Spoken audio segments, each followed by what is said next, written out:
Rolling. Okay. Well, here we are again. It is, what is it, Thursday night now? Mm-hmm. This is episode 11 of Tailor Made, the making of a broadcast empire. And the discoveries just keep coming every day. It's pretty awesome. Yeah.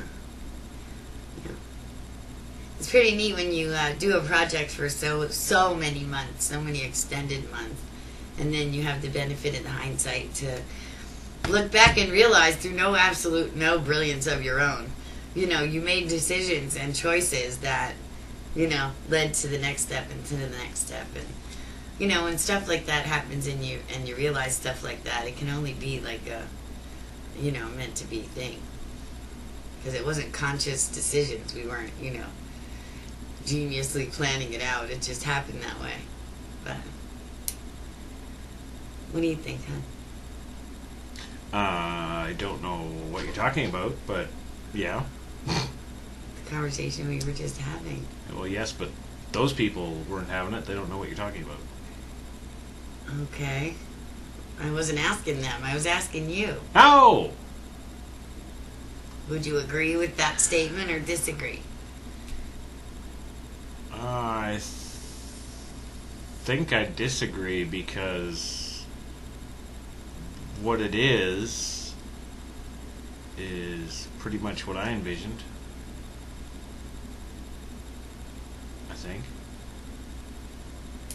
Well, not if you were calling it that thing today.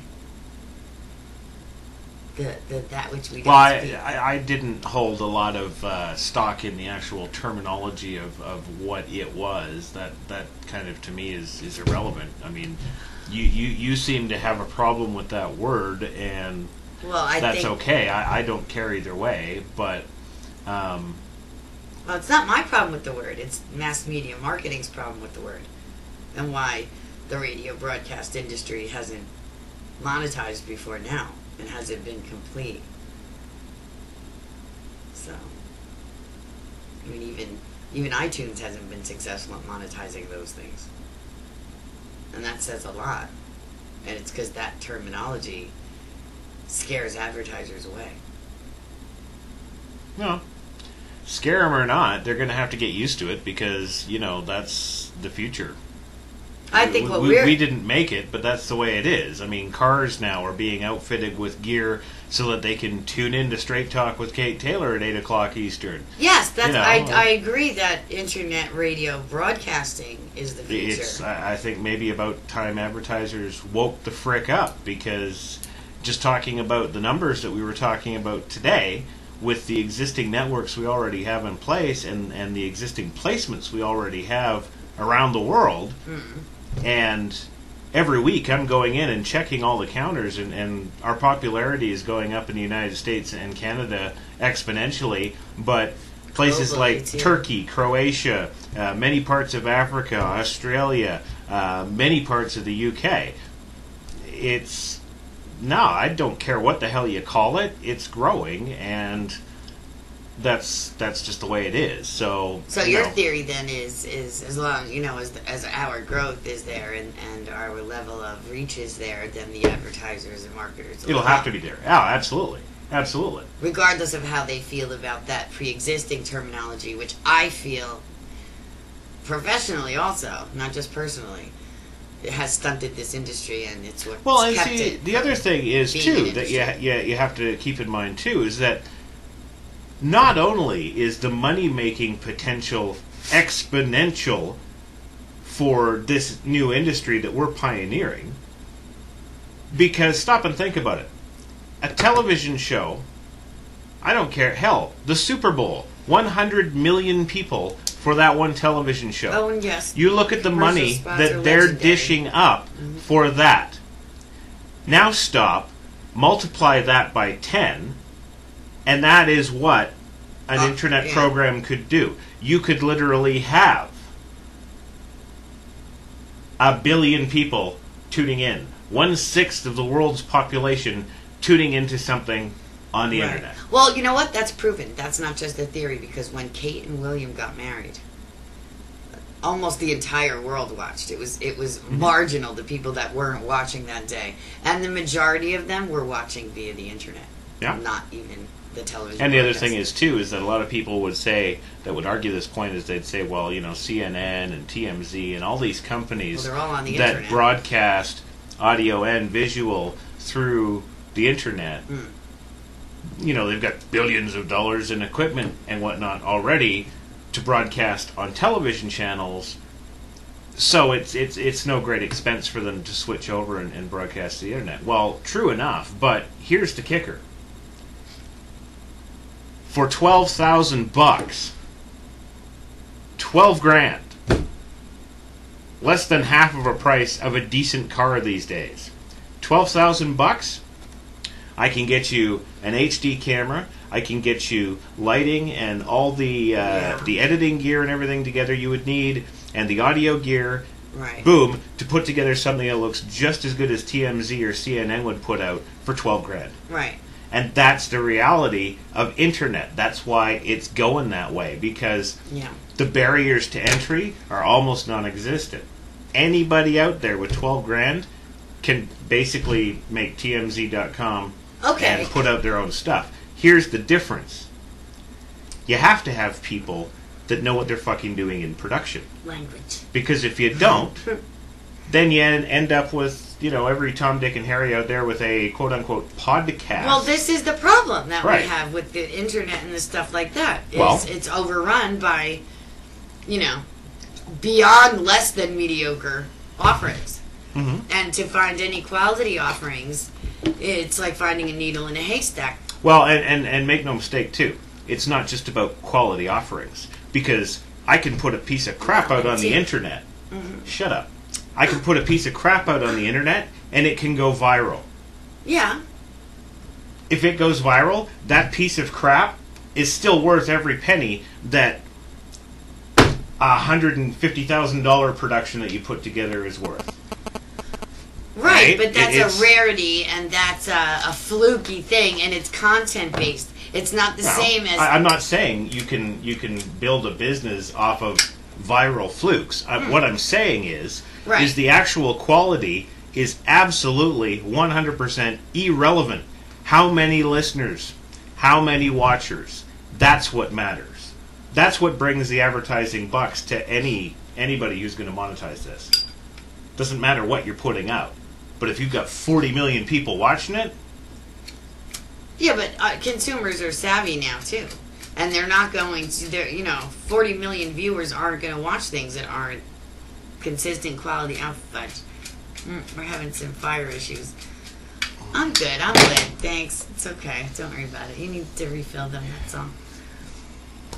Alright, but let's take film, for example. Now, in what you've done, and stuff in distribution, the internet's basically destroyed that industry unless, for the bigger studios who have in-house distribution already. Yeah.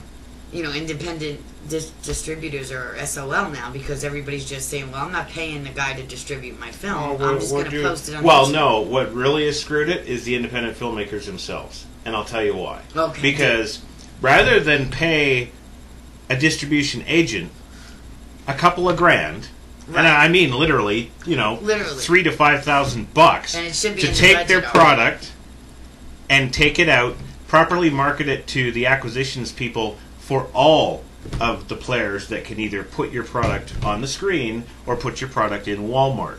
Either way, you make money, and good money. Right. That's why you pay somebody $3,000 to $5,000 to represent you, to do that, because that somebody you're paying knows the business, knows the people, Right. and knows how to put the deals together. That's what you're paying for.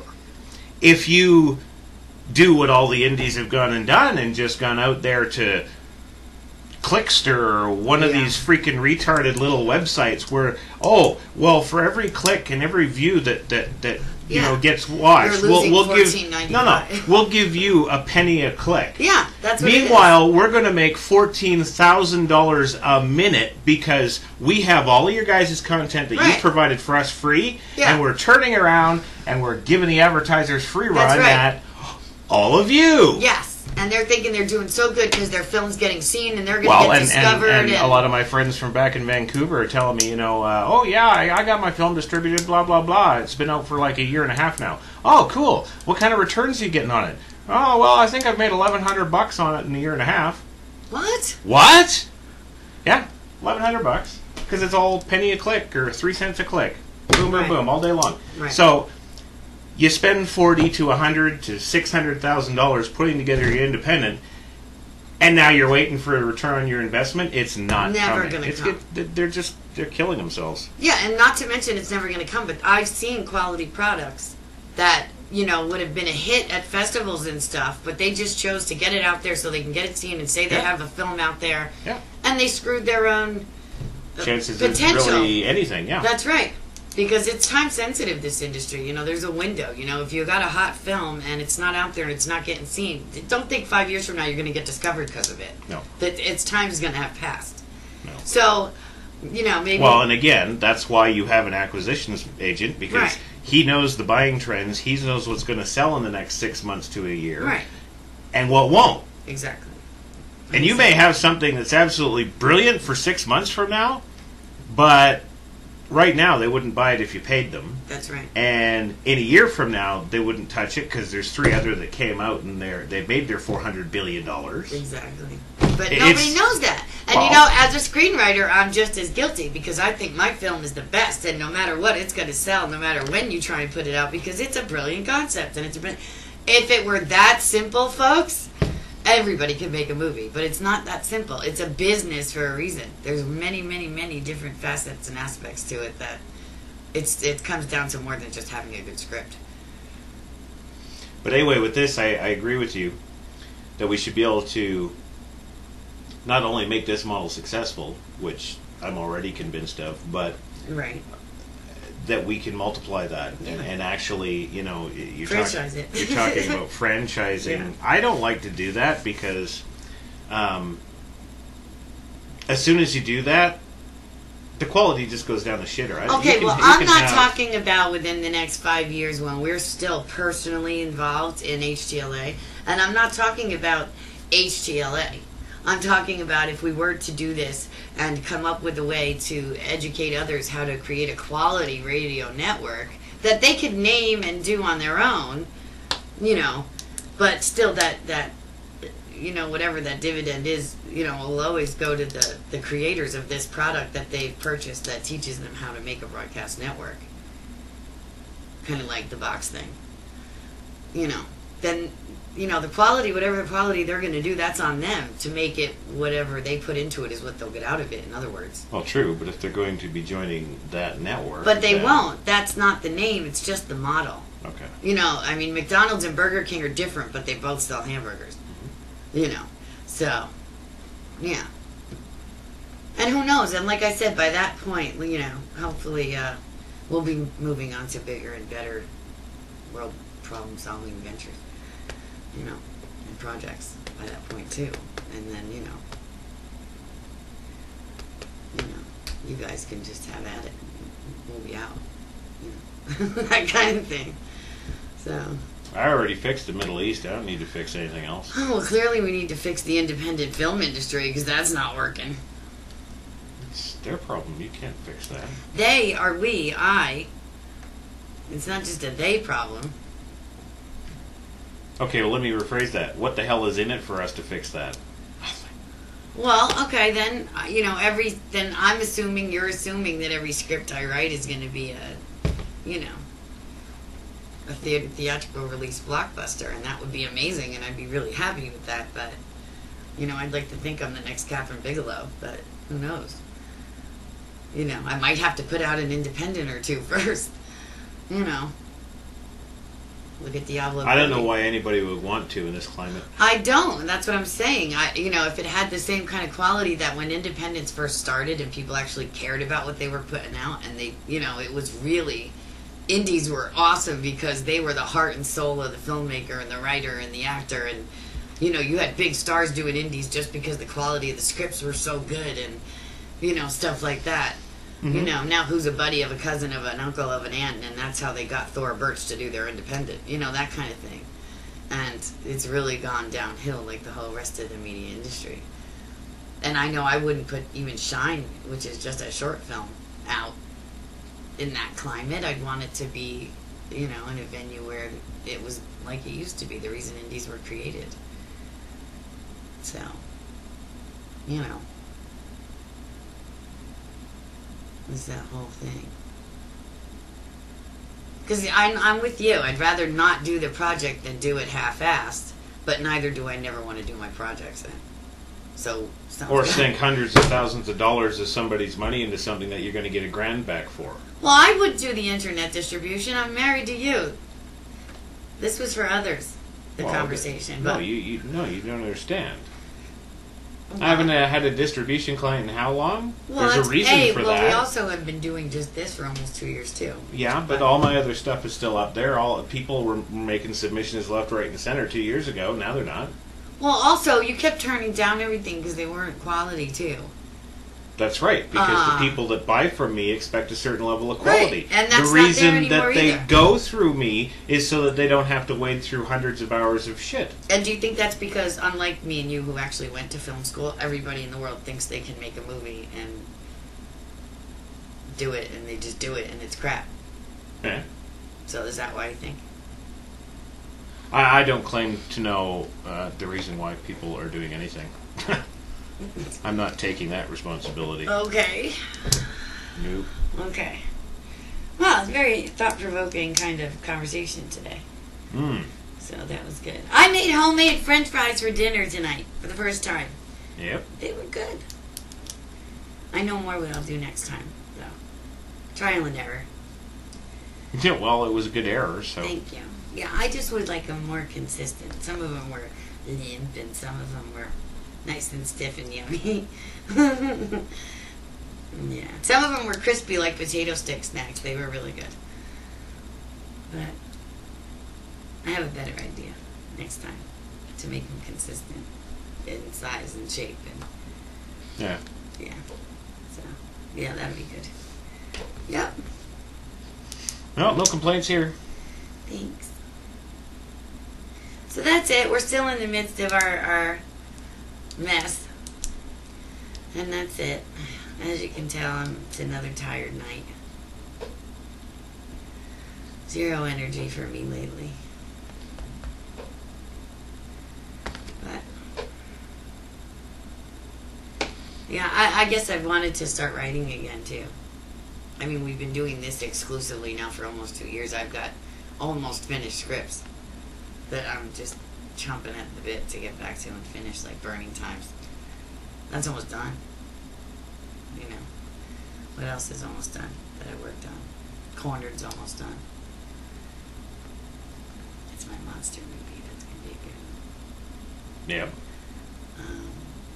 Can't do Darkness Waits because John Leguizamo beat me to it with his Darkness film. So I'll have to wait for a while on that one. That one's not completely fleshed out anyway. I write mostly horror, and I do write some crime thriller stuff. Honored is fleshed out, but I haven't started the script yet. Mm-hmm. So, but it's Be Cheated. So that's going to be a good one. Yeah, that's my cop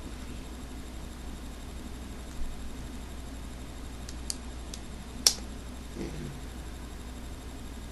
Oh, they're all out on Fierce Kitty. FierceKitty.com. You can read the synopsis for all the films I mentioned and a couple more that I've written. So it's all up there in Kate's bio. Is that a wise thing to do? It's just a synopsis. There's only 7 stories, right, babe? And nobody can write them like me anyway. So. What about my the last film I read you I had done the entire outline for, and I read it to you about. We were likening it to that Kevin Spacey movie, The Life and Times of David Gale, or something like that. Because it was twisty like that, with the girl that was in jail. Remember, I just read it to you up in your office when your office was upstairs, too. I can't remember the name of that.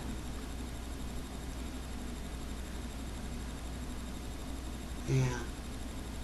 Because that one's completely outlined. I could probably drop the script for that in short order. So that's another one. Ah, yeah, I'm dying to get back to writing. Soon, baby, soon. Once this gets more steady and I don't need to be in my corporate radio office every minute of the day anymore. Go take my laptop and hide out somewhere and just type away. See, you smiled. It's possible. See, folks? It's been rough since Christmas. It's just been rough. You know. But it's all getting good now. No rougher than usual to me. Yes, it is. It's been quite rougher than usual with the whole incident. Now all the repairs and upgrades and stuff. What incident? You know. The Grandma? lodger. No, not Grandma. After Grandma. Everything was good through Christmas. It seemed like after New Year's, after the holidays. Yeah, well, just I won't be letting you invite anybody else to live here. No, I won't do that again.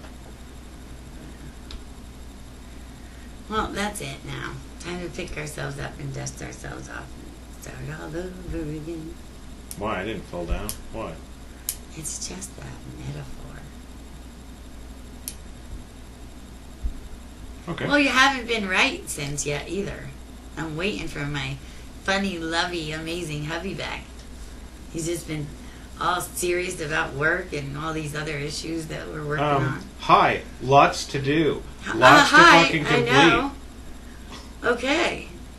So, don't need to stop life in the meantime. He thinks I get up every day and get dressed up to work.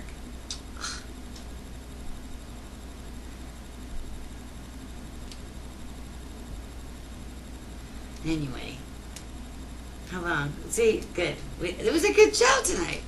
It was a good episode tonight. Yeah? Very thought-provoking. See, we actually have a point sometimes. And you never know, so you're just going to have to keep watching every episode. But again, thanks, another record broken. And this time it was on an older episode. I was actually wearing this shirt in that episode, too. No? 1800, it was called The Funny Episode. That was the episode where we just cracked up the entire episode and we argued, and it was our funny episode. It actually says the funny episode? I think so. Yeah, I labeled it the funniest episode yet. Oh, you did? Because every time I put these up, I make sure all the titles are exactly the same. No, when I post them out and share them out, Oh. I write my little blurbs about them. Well, I wouldn't know about that. I'm talking about the actual page. Yes. Alright, well. From all work and no play, and all play and no work, it's been a great episode. And we'll see you here tomorrow, same time. All right. Different outfits.